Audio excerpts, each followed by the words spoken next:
Ako nga pala si Milagros. Mila for short.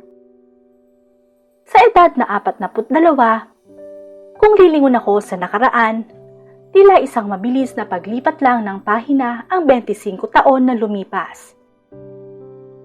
Pero ang totoo, bawat segundo noon ay binuo ng pawis, puyat at mga luhang palihim kong tinutuyo.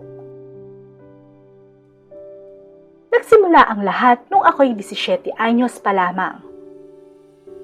Sa edad na dapat ay nag-aaral ako at nangangarap, pinuhat ko ang responsibilidad na hindi ko inaasahan. Ang lalaking akala ko ay magiging katuwang ko habang buhay, ay naglaho na lang na parang bula nang malamang magiging ama na siya.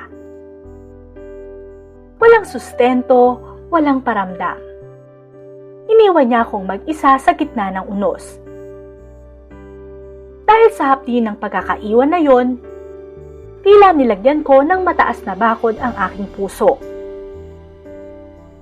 Ayoko na, sabi ko noon sa sarili ko. Natakot na kasi akong magtiwala muli. Natakot akong madurog muli. Kaya naman sa loob ng mahabang panahon, ang mundo ko ay umikot lamang sa iisang tao. Kay Ruby, ang nag-iisa kong anak. Si Ruby ang naging lakas ko. Lumaki siyang hindi lamang maganda, kundi may busilak na kalooban. Hindi siya naging pasaway. Sa halip, siya ang naging katuwang ko sa lahat ng hirap. Maaga siyang nagtrabaho para makatulong sa akin. Hanggang sa dumating ang panahon na kailangan na rin niyang bumuo ng sarili niyang pamilya. At dito, pumasok sa buhay namin si Bernard. Sa edad na 30, si Bernard ay isang masipag na tricycle driver dito sa aming probinsya. Siya ang lalaking pinili ni Ruby na makasama habang buhay. Sa simula, hindi ko maikakaila ang kaba sa aking dibdib bilang isang inang nasaktan noon. Hindi pa rin kasi maalis sa isipan ko ang takot na baka isang araw ay matulad rin sa akin ang anak ko sa sinapit ko. Ngunit pinatunayan ni na Ruby at Bernard na ang pag-ibig ay hindi laging nag-iiwan ng sugat. Ang pananatili kong mag-isa sa loob ng mahabang panahon ay naging sulit nang makita kong ang anak ko ay nasa mabuting kamay. Ang dating tahanan na kaming dalawa lang, ngayon ay nadagdagan ng isang haligi. Subalit akala ko, ang pader na itinayo ko sa paligid ng puso ko sa loob ng 25 taon ay hindi na muling mapubuwag. Sapat na sa akin ang makita si Ruby na masaya. Pero sadyang mapaglaro ang tadhana. Dahil hindi ko alam na ang lalaking dapat ay katuwang ng aking anak, ang siya palang muling gigising sa natutulog kong damdamin. Nagsimula ang lahat sa mga simpleng gabi sa aming maliit na kusina. Bilang isang tricycle driver, madalas gabihin si Bernard sa pamamasada. Dahil maagang nakakatulog si Ruby, dala ng pagod sa trabaho, ako na ang sumasalo ng tungkulin niya sa asawa. Katulad ng pag-aasikaso at pagluluto ng kanyang hapunan. Sa mga sandaling yon, kaming dalawa lamang ang naiiwan sa hapagkainan. Sa bawat kwentuhan, unti-unti kong natuklasan ang lalim ng kanyang pagkatao. Hindi lang siya basta masipag. Mayroon siyang pambihirang pag-unawa sa mga hirap na pinagdaanan ko. Isang klase ng pag-unawa na hindi ko kailanman nakita sa ibang lalaki. Nay Mila, hanga ako sa inyo. Alam ko kasing hindi biro ang magpalaki ng anak ng mag-isa. Minsang sabi ni Bernard sa akin habang nakatitig sa aking mga mata. Sa titig na yon, tila may kuryente namang gumuhit sa aking katawan. Isang pakiramdam na huling naramdaman ko nung ako'y 17 anyos pa lamang. Habang lumilipas ang mga buwan, naging mas madalas ang aming pag-uusap ni Bernard. Doon ko natuklasan na tulad ko ay uhaw din ito sa kalinga. Bagamat mag-asawa sila ni Ruby, may mga aspeto ng kanyang buhay na sa akin niya lang na ikukwento. Hanggang sa dumating ang panahon na naging lubos na malapit ang loob namin sa isa't isa. Sa tuwing nasisiraan siya ng tricycle, ako ang laging nasa tabi niya para tumulong. Kapag naman pagod na ako sa mga gawaing bahay, kusa niyang ginagawa ang mga mabibigat na trabaho para sa akin nang walang reklamo. Ang dating pagtingin ko sa kanya bilang menor de edad ay unti-unting napalitan ng paghanga. Paghanga sa isang lalaking may sapat na gulang, paninindigan at tunay na malasakit. Ngunit sa likod ng bawat ngiti at sulyap ay may malaking katotohanang masakit tanggapin. Si Bernard ay asawa ng aking anak. Tuwing gabi, hindi ako makatulog. Kaya naman kapag tinitignan ko si Ruby habang natutulog, ay kinakain ako ng konsensya. Naitatanong ko pa nga nun sa aking sarili na paano ko pa nagustuhan ang lalaking pinili ng anak ko. Ngunit sa tuwing magtatagpo ang mga balikat namin ni Bernard sa loob ng bahay, o sa tuwing mahahawakan niya ang aking kamay nang hindi sinasadya, tila nakakalimutan ko ang lahat ng batas ng mundo. Kaya naman, kahit anong pilit kong iwasan siya, lalo lamang akong nahuhulog kay Bernard. Hindi ito dahil sa hangarin kong agawin siya, kundi dahil sa kanya ko lamang naramdaman ang pagpapahalagang ipinagkait sa akin ng ama ni Ruby. Sa bawat kilos at titig niya, tila napupunan ang mga puwang sa aking puso. At ang mas masakit pa rito, ramdam kong ganoon din ang nararamdaman niya para sa akin. Isang katotohanang kapwa namin pilit na ikinukubli. Sa bawat sulyap ni Bernard, may mga mensaheng hindi niya kayang bigkasin ng malakas. Napapansin kong mas pinipili niyang tumulong sa akin kaysa magpahinga. At mas hinahanap-hanap niyang ako ang kausapin kaysa ang sarili niyang asawa. Ang aming tahanan na dati ay balot ng katahimikan, ngayon ay puno ng nakabibinging tensyon. Isang ugnayang nabuo mula sa pag-ibig na alam naming pareho na mali, ngunit hindi na namin mapigilan. Isang gabi, hindi nakauwi si Ruby dahil sa overtime na pinapasukang factory sa kabilang bayan. Kaya naman, kaming dalawa lamang ni Bernard ang naiwan sa bahay. Habang naghuhugas ako noon ng mga pinggan, naramdaman ko ang kanyang presensya sa aking likuran.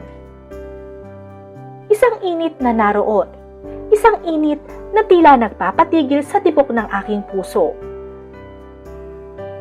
Hindi ko na kailangang lumingon para malaman na naroon siya. Ang amoy ng kalsada at sigarilyo na palaging sumasama sa kanya, unti-unting humalo sa amoy ng sabon sa lababo. Tumigil ang tunog ng agos ng tubig, at ang tanging naririnig ko na lamang ay ang mabigat at tila nag-aalangan niyang paghinga. Nandigas ako sa aking kinatatayuan nang maramdaman ko ang bahagyang pagdampi ng kanyang dibdib sa aking likuran. Hindi ko malaman kung dapat ba akong lumayo o hayaan na lamang ang sandaling yon. Tila ba ang katawan ko na mismo ang ayaw sumunod sa idinidikta ng aking isip. Sa loob ng tahimik na kusinang yon, tila sumisigaw ang aming mga konsensya. Ngunit mas malakas ang hatak ng nararamdamang kapwa naming alam na isang malaking pagkakamali. Hindi na nakapaghintay si Bernard. Sa halip na kumuha ng tubig gaya ng inaasahan ko, marahan niyang hinawakan ang aking bewang at dahang-dahang iniharap sa kanya. Sa sandaling magtagpo ang aming mga mata, nakita ko ang halo-halong pagnanasa, lungkot at pagsisisi na tila sumasailalim din sa aking sariling nararamdaman. Nay Mila, mahinang simula ni Bernard. Ang boses ay nanginginig sa halo-halong takot at pagnanasa. Hindi ko na kayang itago to. Alam kong mali. Alam kong asawa ko ni Ruby. Pero sa inyo ko naramdaman ang pag-unawang hindi ko mahanap sa kanya. Kayo ang hinahanap-hanap ko. Tinitigan ko ang mga mata ni Bernard. At doon ko nabasa ang katotohanang matagal na rin niyang pilit na ikinukubli. Sa isang saglit, ang matatag na pader na itinayo ko sa loob ng 25 taon ay tuluyan ng gumuho. Ang matinding pagkauhaw sa pagmamahal na ipinagkait sa akin mula pa noong 17 anyos ako ay muling nag-apoy. Isang apoy na tila handang tupukin ang lahat ng aming mga takot at pag-aalinlangan. Bernard, ano ka ba? Hindi pwede to. Bulong ko sa kanya, pero ang aking mga kamay ay kusang humawak sa balikat ng aking manugang. Pwede, Mila. Kahit ngayong gabi lang, tayo lang muna. Sagot ni Bernard. Sa gitna ng mapanuring dilim at sa bawat pabulong na pag-amin na tila ayaw nang marinig ng langit, ang bawal na ugnayan ay nauwi sa isang mainit at hindi na mapigilang pagtatagpo. Doon, sa silid na dati ay saksi sa mga pangarap na binuo para sa kinabukasan ni Ruby, naganap ang isang pangyayaring habang buhay na magmamarka sa aming mga kaluluwa. Ipinigay ko ang aking sarili sa lalaking dapat sana ay katuwang at tagapangalaga ng aking sariling anak. Sa bawat haplos na dumadampi sa aking balat, tila naglalaban ang dalawang mundo. Ang tamis ng pag-ibig na matagal ko nang hinahanap at ang pait ng pagkakasala na dahang-dahang lumalason sa aking puso. At bawat halik ay isang selyo ng isang liham na tipan. Masarap, ngunit may kaakibat na matinding takot. Sa bawat sandali ng aming pagsasalo, naroon ang multo ng katotohanan. Nasa labas ng pintuang iyon, kami ay biyanan at manugang lamang. Ngunit sa loob ng silid na ito, kami ay dalawang ligaw na kaluluwang nagtagpo sa maling panahon at maling pagkakataon. Alam ko na sa oras na sumikat ang araw, ang bawat ligaya ng gabing ito ay magiging isang mabigat na krus na papasanin namin habang buhay. Matapos ang sandaling yon, ang katahimikan ay naging bingi. Habang nakahiga at nakatitig ako sa kisame, bumalik sa akin ang mukha ni Ruby. Ang anak na aking itinaguyod. Ang anak na nagtiwala sa akin. Ang init ng katawan ni Bernard sa aking tabi ay naging paalala ng isang mabigat na sikreto. Isang pagkakamaling hindi na mabubura ng kahit anong pagsisisi. Ang bawal na pag-ibig na to ay hindi lamang isang lihim na pagtingin. Ito ay naging isang katotohanang may kakayahang sumira sa pamilyang binuo ko ng mag-isa. Subalit sa halip na putulin at itama ang aming pagkakamali, mas pinili pa naming ipagpatuloy ang lihim na ugnayang ito. Ang bawat araw ay naging isang maselang parte sa harap ni Ruby. Isang laro ng pagkukunwari na kailangang panindigan. Sa tuwing kaming tatlo ay magkakasalo sa hapagkainan, pilit kong iniiwasan ang mga mata ni Bernard. Ngunit sa kabila ng aking pag-iwas, tila may sariling isip ang aking katawan. Sa ilalim ng hapag, ramdam na ramdam ko ang bawat bahagyang pagtampi ng kanyang paa sa aking binti. Isang haplos na nagpapadaloy ng kaba sa aking dibdib. Habang sa ibabaw ng mesa ay pilit kaming nagpapanggap na isang normal at masayang pamilya. Naging eksperto na kami sa paghahanap ng bawat nakaw na pagkakataon. Sa tuwing lalabas si Bernard para mamasada at ako naman ay mamalengke, nagtatago kami sa isang maliit at liblib na kubo sa dulo ng bayan. Sa loob ng 4 na sulok na yon, pansamantala naming itinatapon ang aming mga papel sa buhay. Doon, hindi kami biyanan at manugang, kundi 2 taong nagmamahalan ng mapusok at walang takot. Sa piling ni Bernard, tila bumabalik ang aking kabataan. Ang bawat haplos niya ay nagpapadama sa akin na ako ay maganda, kanais-nais at mahalaga pa rin. Ngunit ang bawat sandali ng ligaya ay may hangganan. Sa tuwing uuwi ako at bubungad sa akin ang pagod na mukha ni Ruby na galing sa trabaho, ang katuwaan ay agad na napapalitan ng matinding pagkamuhi sa aking sarili. Isang laso na unti-unting kumikitil sa aking kaluluwa. Sa totoo lang, hindi naging madali para sa amin ang maglihim sa aking sariling anak. Lalo na nga't napapansin ko na tila nagiging mas maasikaso na si Bernard sa akin kaysa sa kanya. Isang bagay na hindi dapat mangyari, ngunit hindi rin namin mapigilan. Nay, parang ang ganda-ganda niyo yata ngayon. At itong si Bernard, laging nakabuntot sa inyo para tumulong. Biro ni Ruby isang gabi, habang nagtitimpla siya ng kape. Muntik ko naman nung mabitawan ang hawak kong tasa sa tindi ng kaba. Ang biro kasi ni Ruby ay tila isang malalim na kutsilyo humihiwa sa aking konsensya. Ngunit sa halip na kami ay matakot at tumigil, ang panganib na mahuli ay lalo lamang nagpaalab sa aming pagnanasa. Ang bawat sulyap at haplos sa ilalim ng banta ng pagkabuko ay naging bahagi na ng adrenaline na siyang nagpapanatili sa apoy ng aming bawal na relasyon. Isang hapon, sinabi ni Ruby na malilate siya ng uwi dahil sa inventory sa factory. Dahil dito, naging mapakas kaming 2 ni Bernard sa loob mismo ng aming bahay. Ang hindi namin alam, nakansela pala ang inventory at mas maagang nakauwi ang aking anak. Bigla kaming naging balisa nang marinig ang pamilyar na tunog ng tricycle sa tapat ng bahay. Nagmamadali kaming nag-ayos ng damit. Ang puso ko ay kumakabog ng napakabilis. Tila gustong kumawala sa aking dibdib. Kapapasok pa lang ni Ruby sa pinto nang madatnan niya kami sa sala.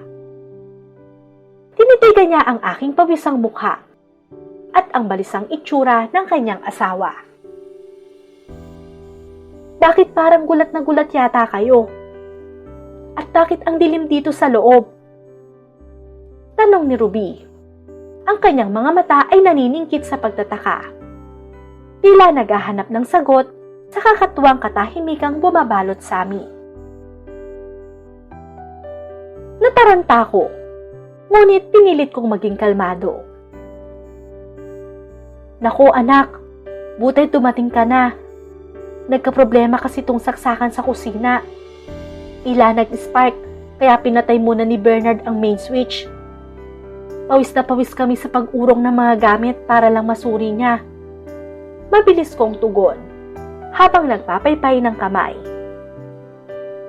Sumang-ayon naman agad si Bernard. Oo nga Ruby, akala ko nga ay tuluyan ng mapuputol ang kuryente natin. Pagdadahilan ko naman. Ngunit sabi nga nila, walang lihim ang hindi nabubunyag. Hanggang sa iyon na nga ang nangyari.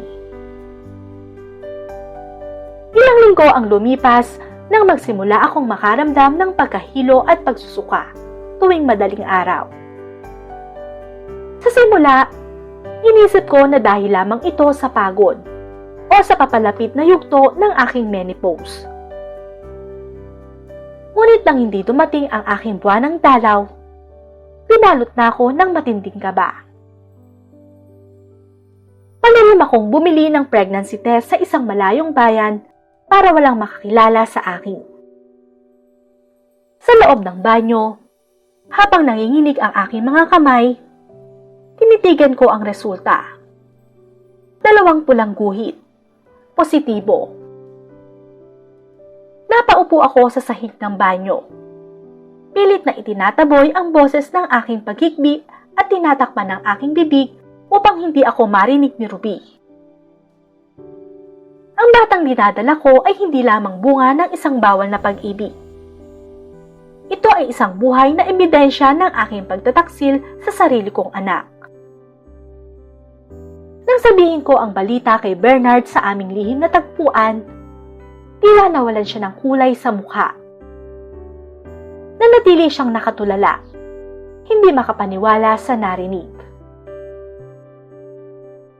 "Anong gagawin natin, Mila?" tanong niya, at bakas na bakas ang panginginig sa kanyang boses.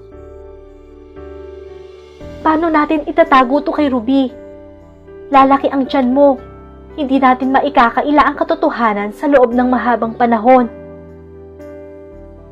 Sa halip na katuwaan, matinding takot ang bumalot sa aming dalawa.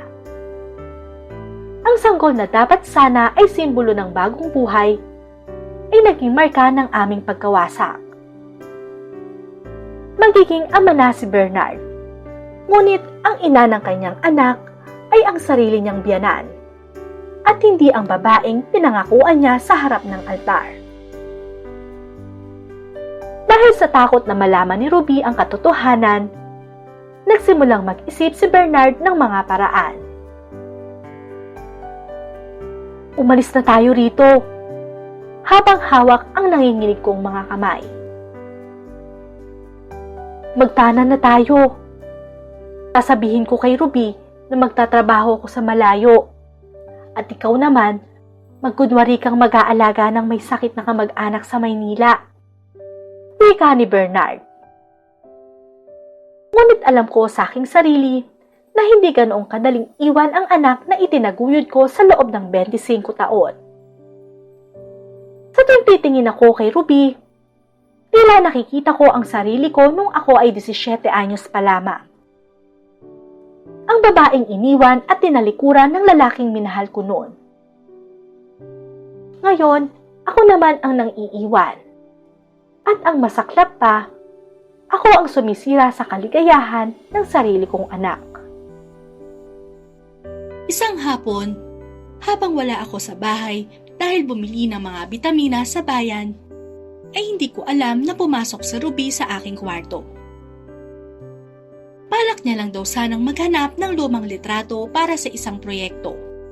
Ngunit habang naghahalongkat siya sa ilalim ng aking mga nakatuping damit, may isang maliit na bagay na aksidenteng nahulog sa sahig. Isang pregnancy test. May 2 pulang guhit. Nang madatnan ko ang tagpong iyon, tila huminto ang ikot ng mundo. Nakita kong nanigas si Ruby sa kanyang kinatatayuan, habang hawak ang maliit na plastic na yon. Nung una, rumespeto ang pag-aalala sa kanyang mga mata. Isang tanong na hindi niya agad mawari ang sagot. Buntis si nanay, pero sino ang ama? Alam niyang sa loob ng 25 taon, nanatiling bakante ang puso ko at walang ibang lalaking pumasok sa aming buhay. Ngunit habang tinititigan niya ang 2 pulang guhit, ang pag-aalala ay unti-unting napalitan ng isang nakakapangilabot na hinala. Tila isang pelikulang mabilis na nagre-rewind sa kanyang isipan. Ang lahat ng kakaibang ikinikilos namin ni Bernard nitong mga nakaraang araw. Biglang nagkaroon ng malisya ang bawat lihim na bulungan namin sa kusina na agad naming ititigil sa tuwing papasok siya. Nabigyang linaw ang bawat pag-iwas ng tingin ni Bernard sa kanya. At ang labis na pag-aalaga nito sa akin na dati ay hindi naman ganoon. Ang bawat piraso ng puzzle ay nagsimulang magdugtong-dugtong. At ang nabuong larawan ay isang katotohanang mas masakit pa sa kamatayan. Hindi siya nakapagsalita. Ngunit ang panginginig ng kanyang mga kamay at ang unti-unting pagpatak ng kanyang luha ay sapat na upang malaman kong nabasa na niya ang lahat. Sa loob ng silid na yon, ang katahimikan ay naging isang lason na dahang-dahang pumapatay sa aming tatlo. Nay, ano to? Nangangatal na tanong ni Ruby. Buntis ka? Sino ang nakagalaw sa'yo? Bakit hindi ko alam na may lalaki ka pala? Hindi ako nakapagsalita. Ang aking katawan ay tila naparalisa. Sa likuran niya, kapapasok lang ni Bernard mula sa pamamasada. Nang makita ni Bernard ang hawak ni Ruby, ay napaatras siya at napasandal na lang sa pinto. Bernard, alam mo ba to? Pinaling ni Ruby ang tingin sa asawa. Bakit ganyan ang itsura nyo? Bakit parang kasalanan nyo pareho? Naguguluhang tanong pa nito. Sa sobrang bigat ng dibdib ko at sa konsensyang hindi ko na kayang pasanin, tuluyan ng gumuho ang aking katatagan. Hindi ko na kayang magsinungaling pa. Kaya sa harap ng aking anak, dahang-dahang nang hina ang aking mga tuhod, hanggang sa mapaluhod ako sa kanyang paanan. Ruby, patawarin mo ko, anak. Patawarin mo ko. Hagulgul ko, habang ang bawat hikbi ay parang itak na humahati sa aking pagkatao. Sa isang iglap, tila tumigil ang mundo para kay Ruby. Ang nakabibinging katahimikan ni Bernard at ang pagsuko ko sa sahig ay sapat na at pinakamasakit na sagot sa lahat ng kanyang duda. Ang lalaking pinangakuan niyang mamahalin habang buhay at ang inang itinuring niyang bayani ay nagsabwatan upang dagsain siya ng kataksilang hindi na kailanman inaasahan. Kayo? Pulong ni Ruby. Halos hindi lumalabas ang boses niya sa tindi ng gulat at pait. Kayo ni Bernard? Ang asawa ko at nanay ko? Paano niyo nagawa yun? Paano niyo nagawa sa akin to? Hindi sumigaw si Ruby ng malakas. Sa halip, ang kanyang boses ay naging malamig at puno ng pait. Isang klase ng galit na mas masakit pa sa anumang palahaw.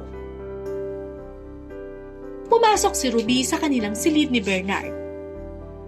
Walang imik niyang kinuha ang kanyang mga damit at isinilid sa isang lumang maleta. Sinubukan siyang pigilan ni Bernard. Hinawakan ang kanyang braso habang nagmamakaawa.